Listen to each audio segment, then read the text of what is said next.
Bidadi township ವಿರುದ್ಧ ನಿಲ್ಲದ ಹೋರಾಟ ನಾಡಿದ್ದು ವಿಧಾನಸೌಧ ಚಲೋಗೆ ರೈತರ ನಿರ್ಧಾರ ಮಾಡಿದ್ದಾರೆ. ಬಿಡದಿ ಟೌನ್ಶಿಪ್ ವಿರುದ್ಧ ಮುಂದುವರಿದ ಪ್ರೊಟೆಸ್ಟ್. ಬಿಡದಿ ಟೌನ್ಶಿಪ್ ವಿರುದ್ಧ ನಿಲ್ಲದ ಹೋರಾಟ ನಾಡಿದ್ದು ವಿಧಾನಸೌಧ ಚಲೋಗೆ ರೈತರ ನಿರ್ಧಾರ. ಬಿಡದಿ ಟೌನ್ಶಿಪ್ ವಿರುದ್ಧ ಮುಂದುವರಿದ ಪ್ರೊಟೆಸ್ಟ್. 530 ದಿನಗಳ ನಿರಂತರ ಹೋರಾಟಕ್ಕೆ ಸರ್ಕಾರ ಬಗ್ಗದ ಹಿನ್ನೆಲೆ. ಬೆಂಗಳೂರಿನ ಫ್ರೀಡಂ ಪಾರ್ಕ್ನಿಂದ ವಿಧಾನಸೌಧ ಚಲೋ. ರಾಜ್ಯ ರೈತ ಸಂಘದ ನೇತೃತ್ವದಲ್ಲಿ ಹೋರಾಟಕ್ಕೆ ಸಜ್ಜು. ಆಗಸ್ಟ್ 25ರಂದು ವಿಧಾನಸೌಧ ಚಲೋ ಹೋರಾಟ.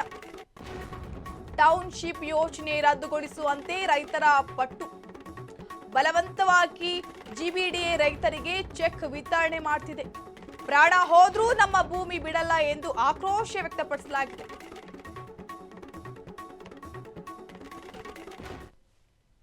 ಕಳೆದ ಸ್ಟಾರ್ಟಿಂಗ್ 2 ದಿನ ನಾವು ಸಾಂಕೇತಿಕ ಮಾಡ್ತೀವಿ. 2 ದಿನಕ್ಕೂ ಅವ್ರೇನೋ ಸ್ಪಂದಿಸಲಿಲ್ಲ ಅಂತಂದ್ರೆ 3 ದಿನ ಉಪವಾಸ ಕೂತ್ಕೋಬೇಕು ಅನ್ನೋದು ಒಂದು ಯೋಚನೆ ಮಾಡ್ತಾ ಇದೀವಿ. ಒಂದು ವೇಳೆ ಏನಾದ್ರು ನಾವು ಉಪವಾಸ ಕೂತ್ಕೊಂಡಲ್ಲಿ ಏನಾರು ಸಾವು ನೋವುಗಳಾದ್ರೆ ರಾಜ್ಯ ಸರ್ಕಾರ ಮತ್ತು ಜಿಬಿಡಿ ನೇರ ಕಾರಣ ಆಗ್ತದೆ. ಯಾಕಂದ್ರೆ ನಾವು 3ನೇ ದಿನಕ್ಕೆ ನಾವು ಇನ್ನು ಸಾಕಷ್ಟು ಕಾಲ 531 532 ದಿನ ಕೂತಿದ್ದೀವಿ. ನಮ್ಮ ಮನವಿಗೆ ನಮ್ಗೆ ಒಂದು ಪ್ರತಿಭಟನೆ ಬೆಲೆ ಇಲ್ಲ ಅಂದಾಗ ಉಪವಾಸ ಕೂತ್ಕೊಳ್ತೀವಿ. ಇದರಿಂದ ಏನಾದ್ರು ಸಾವು ನೋವುಗಳು ಏನೋ ಆಯ್ತು ಅಂತಂದ್ರೆ ರೈತರಿಗೆ ಅದು ನೇರ ರಾಜ್ಯ ಸರ್ಕಾರ ಮತ್ತು ಜಿಬಿಡಿಯ ಕಾರಣ ಆಗುತ್ತೆ. ಯೋಜನೆ ರದ್ದು ಮಾಡ್ಕೊಂಡು ಬರೋರು ವಾಪಸ್ ಬರಲ್ಲ ಊರಿಗೆ. ರೈತರೆಲ್ಲ ಮತ್ತೆ ಹೇಗೆ ಸರ್? ರೈತರುಗಳು ಹೋಗ್ತಿರ್ತಾರೆ, ಮತ್ತೆ ಹೆಣ್ಮಕ್ಳುಗಳು ಹೋಗ್ತಾರೆ, ಮತ್ತೆ ಬೆಳಗ್ಗೆ ಬರ್ತಾರೆ. ನಾವೊಂದು ಅಷ್ಟು ಜನ ಪರ್ಮನೆಂಟ್ ಆಗಿ ಅಲ್ಲೇ ಉಳ್ಕೊಳ್ತೀವಿ. ಇಲ್ಲೇ ನಿಮಗೆ ಶಿಫ್ಟಿಂಗ್ ತರ ಇತ್ತು.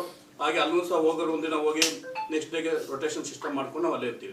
ಯಾವುದೇ ರಾಜಕೀಯ ಪಕ್ಷಗಳನ್ನ ಆಹ್ವಾನ ಮಾಡಿದ್ರೆ ಇದು ರಾಜಕೀಯ ಪಕ್ಷದ ವೇದಿಕೆಯಲ್ಲಿ ಮಾಡ್ತಾರೆ. ರೈತ ಪರ ಸಂಘಟನೆಗಳು, ಕನ್ನಡ ಪರ ಸಂಘಟನೆಗಳು, ಶ್ರೀ ಶಕ್ತಿ ಸಂಘಗಳು ಮತ್ತು ಮಹಿಳಾ ದಲಿತ ಪರ ಸಂಘಟನೆಗಳು ನಾವು ಆಹ್ವಾನ ಮಾಡ್ತಾ ಇದ್ದೀವಿ.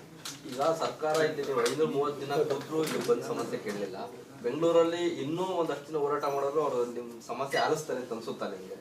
ಆದಷ್ಟು ನಮ್ಮ ಸಾವಿನ ಮೇಲೆ ಅಥವಾ ನಮ್ಮ ರೈತರ ಸಮಾಧಿ ಮೇಲೆ ಟೌನ್ಶಿಪ್ ಮಾಡಬೇಕು ಅಂತ ಅವ್ರು ನಿರ್ಧಾರ ಮಾಡಿದೆ.